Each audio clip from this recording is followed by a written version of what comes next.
Hello, candidates. I am going to dictate you a passage from Progressive Magazine. So please get ready for the dictation. The dictation will start after 15 seconds.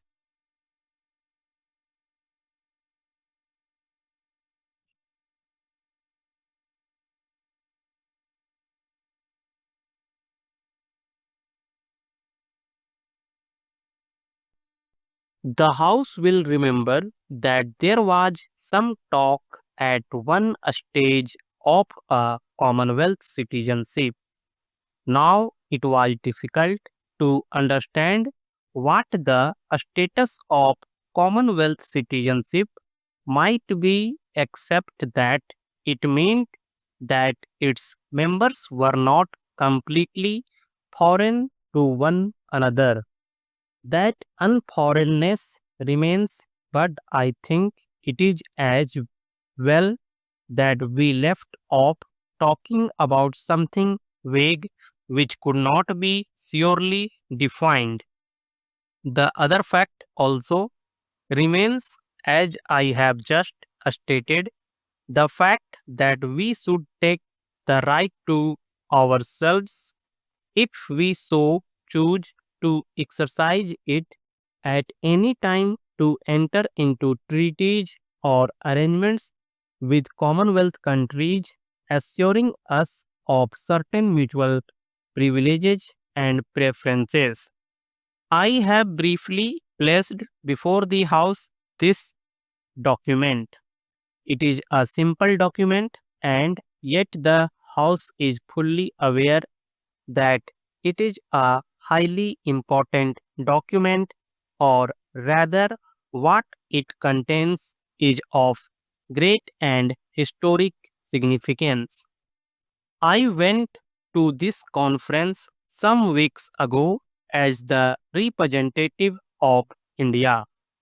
I had, of course, consulted my colleagues here previously because it was a great responsibility and no man is big enough to shoulder that responsibility by himself when the future of India is at stake.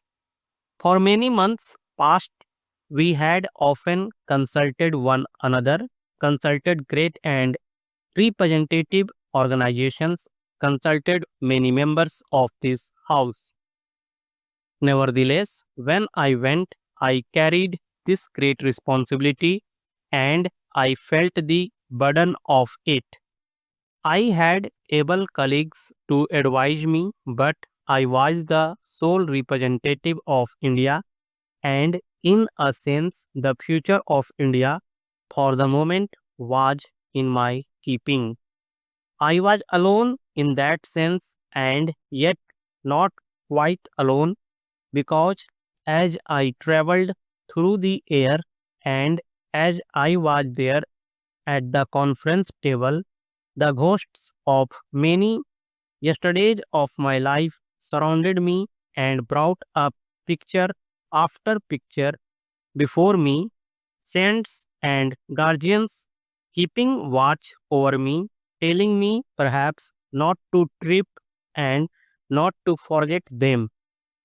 I remembered, as many members might remember, that day 19th years ago when we took a pledge for the first time on the bank of the river Ravi at the midnight hour on 26th January, and how we took that oft repeated pledge year after year in spite of difficulty. And finally, I remembered that day when, standing at this very place, I placed a resolution before this house.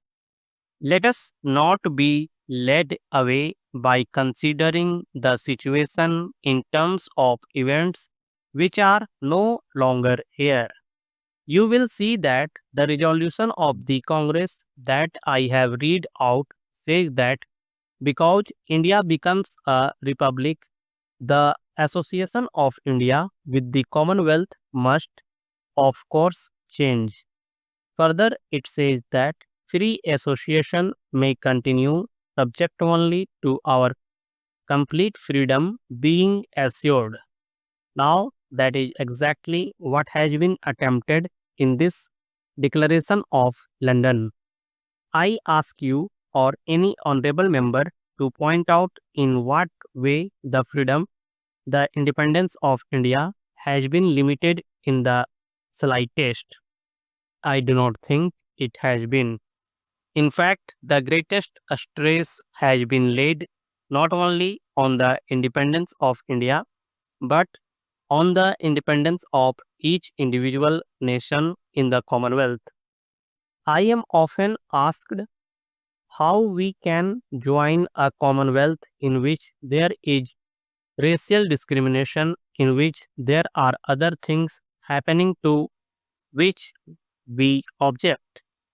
That, I think, is a fair question, and it is a matter which must necessarily give us some trouble in our thinking.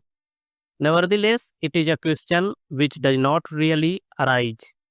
That is to say, when we have entered into an alliance with a nation or a group of nations, it does not mean that we accept their policies, and it does not mean that we commit ourselves in any way to something that they may do.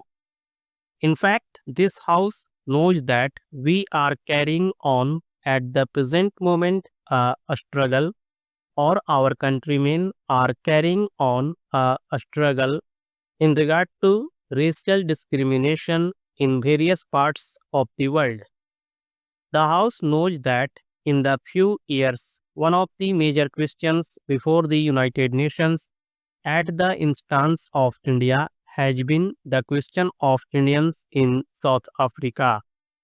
May I, if the House will permit me, for a moment refer to an event which took place yesterday, that is the passing of the resolution at the General Assembly of the United Nations, and express my appreciation and my government's appreciation of the way our delegation has functioned in this matter, and our appreciation of all those nations of the United Nations, almost all, in fact, all barring South Africa, which finally supported the attitude of India. One of the pillars of our foreign policy, repeatedly stated as to fight against racial discrimination, to fight for the freedom of suppressed nationalities. Are we compromising on that issue by remaining in the Commonwealth? We have been fighting on the various issues, even though we have thus far been a dominion of the Commonwealth.